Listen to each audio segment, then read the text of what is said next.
Good morning to all of you students. आज हम motivational speech के बारे में कुछ बात करेंगे। जैसा कि आप सभी ने एपीजे अब्दुल कलाम का नाम तो सुना ही होगा। वो हमारे देश के महान साइंटिस्ट थे और हमारे देश के राष्ट्रपति थे और जिन्हें हम मिसाइल मैन के नाम से भी जानते हैं। उनका एक कोटेशन है, वो मैं आप सभी के साथ शेयर करना चाहूँगी। वो कहते थे, एक इंग्लिश में एक अच्छा सा कोटेशन है, उनका कहना था कि your past was waste paper, present is newspaper and future is question paper. So read and write carefully, otherwise your life will be tissue paper. बहुत ही अच्छा कोटेशन। इसको मैं हिंदी में समझाऊँ तो उनका कहना था कि जिस प्रकार से your past was waste paper, मतलब कि आपका जो पास्ट था, जो आपकी जो कल बीत चुका है वो आपका वेस्ट हो चुका है, उस पर हमें ज़्यादा ध्यान नहीं देना है। प्रेजेंट इज न्यूज़पेपर, जिस तरीके से न्यूज़पेपर को हम बहुत ही ध्यान से पढ़ते हैं, उसकी बहुत ही वैल्यू होती है, उसी प्रकार हमें भी हमारे प्रेजेंट को बहुत अच्छी तरीके से संवारना है, बहुत अच्छी तरीके से हमें कार्य करना है। और future will be question paper, जिस तरीके से हमें नहीं पता होता है कि हमारे क्वेश्चन पेपर में क्या आएगा, उसी प्रकार हमें भी नहीं पता होता है कि हमारे फ्यूचर में क्या होने वाला है। इसी प्रकार उन्होंने कहा है, so be read and write carefully, इसीलिए हमें पढ़ाई और लिखाई बहुत ही केयरफुली करनी है, otherwise your life will be tissue paper. जिस प्रकार से टिश्यू पेपर की कोई वैल्यू नहीं होती है, उसी प्रकार हमारा जीवन भी कैसा हो जाएगा, अगर हम पढ़ाई नहीं करेंगे तो हमारा जीवन भी टिश्यू पेपर के समान हो जाएगा।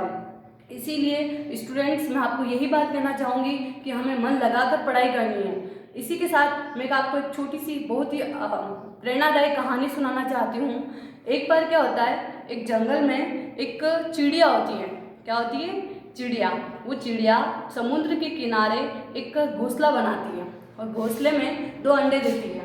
हमेशा वो चिड़िया सुबह के टाइम बाहर जाती, जंगल में दाना चुग कर आती, शाम को आती, घोंसले में सो जाती।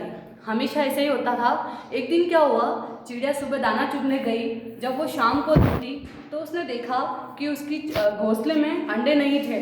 अंडे को गायब देख करके वो बहुत दुखी हुई। उसने इधर उधर देखा लेकिन उसको कहीं पर अंडे दिखाई नहीं दिए।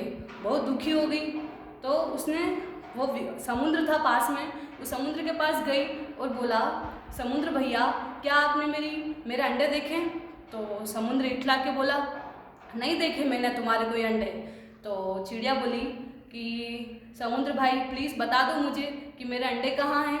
तो समुद्र बोला, मैं क्या जानूँ तुम्हारे अंडे कहाँ हैं। तो चिड़िया को बहुत गुस्सा आया तो उसने बोला कि तुम मुझे बता दो, नहीं तो वो मैं तुम्हारा सारा पानी सुखा दूंगी। समुद्र हंसने लग गया कि तुम मेरा पानी सुखाओगी। तो उसने कहा, हाँ तुम मुझे बता दो सीधे सीधे, नहीं तो मैं तुम्हारा पानी सुखा दूंगी। फिर समुद्र ने कहा, तुम्हें जो करना है वो कर लो। अगले दिन वो उठी और उसने उसने क्या किया, अपनी चोंच में पानी लिया और ले जाके दूध डालने लगी। वापस उसने चोंच में पानी लिया, 2-2 बूंद, उसकी छोटी सी चोंच होती है, तो चोंच में पानी लेने लगी, दूध ले जाके डालने लगी। फिर धीरे धीरे 2 दिन ऐसा लगातार वो 2 दिन तक 3 दिन तक करती रही। तो उसकी जो सहेलियाँ थी जंगल में, तो उन्होंने सोचा कि आज अपनी सहेली दाना चुगने क्यों नहीं आई, तो उससे मिलने के लिए उसके घोंसले में आई। तो देखा कि चिड़िया तो इतना प्रयत्न कर रही है कि समुद्र के पानी को ले जाके उधर डाल रही। तो उससे पूछा, क्या बात हुई बहना? तो उसने कहा कि मेरे अंडे इस समुद्र ने ले लिए, तो मेरे को बहुत गुस्सा आ रहा है इसके ऊपर और मैं इसका पानी सुखा के रहूँगी। तो चिड़िया, उसकी सहेलियाँ बोली कि ऐसा तो संभव ही नहीं है कि तुम इतने विशाल समुद्र को कैसे सुखा पाओगी। तो उसने कहा, नहीं, मैंने ठान लिया, ये तो मैं करके ही रहूँगी। फिर तो सारी चिड़िया ने उसको समझाने की बहुत कोशिश करी पर वो मानी नहीं। फिर वो सारी चिड़िया मिलकर के उनके जो देवता थे, गरुड़ देवता, उनके पास गए। उनको बोला, गरुड़ देवता, हमारी सहेली की ये समस्या है और उसने ठान लिया है कि मैं समुद्र का पानी सुखा के रहूँगी, तो आप हमारी मदद कीजिए। उसका स्वास्थ्य बिगड़ता जा रहा है दिन प्रतिदिन, उसको अंडे नहीं मिले तो वो बहुत परेशान हो गई है और एक दिन ऐसा आएगा कि उसकी हालत ज़्यादा खराब हो जाएगी, तो आप हमारी सहायता कीजिए। फिर गरुड़ देवता उसके पास आते, चिड़िया के पास, उसको देखते हैं थोड़ी देर कि वो क्या कर रही है। तो देखते हैं तो वो चिड़िया वही रोज़ सुबह उठती और अपने मुंह में चोंच में पानी भरती, ले जा करके दूध डालती, फिर वापस चोंच में पानी भरती, फिर ले जाकर दूध डालती। तो उस गरुड़ देवता ने उसे कहा, चिड़िया, क्या मैं तुम्हारी मदद करूं? तो उसने कहा नहीं, ये काम मेरा है, मैं स्वयं कर लूँगी। तो गरुड़ देवता भी समझ गए कि इसको तो अभी बहुत गुस्सा आ रहा है, इसीलिए मानेगी नहीं। तो फिर वो सब गरुड़ देवता भगवान विष्णु के पास गए। भगवान विष्णु से कहा कि देखिए भगवान विष्णु, आप हमें हमारी मदद कीजिए। तो बोला, भगवान विष्णु ने बोला क्या करना है?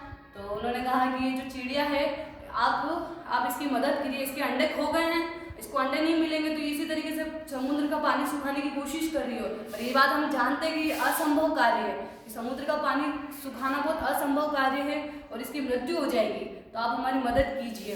तो चलो ठीक है। फिर विष्णु भगवान ने समुद्र से कहा कि समुद्र तुम थोड़ा पीछे खिसक जाओ, थोड़ा सा अपना जगह पीछे कर लो। तो समुद्र देवता ने उनकी बात मान ली विष्णु भगवान की, और समुद्र थोड़ा पीछे खिसक गया, जिससे वो जो अंडे थे वो पानी के किनारे पे ही थे। तो वो पानी के किनारे पे थे तो चिड़िया को दिख गए और चिड़िया खुश हो गई। चिड़िया ने फिर सभी चिड़िया को बुला करके कहा, देखो मैंने करके दिखाया, जबकि ये तो काम विष्णु भगवान ने किया था। तो इस कहानी से हमें ये शिक्षा मिलती है कि अगर हम संकल्प कर लें तो हम असंभव कार्य को भी संभव कर सकते हैं।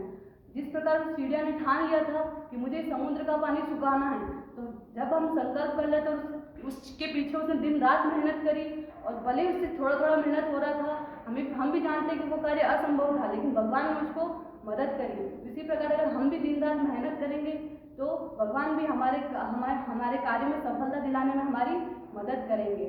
इसी प्रकार स्टूडेंट्स, मैं आपको यही कहना चाहूँगी कि आप भी दिन रात खूब मेहनत करें और अपने पापा मम्मी के सपनों को पूरा करें।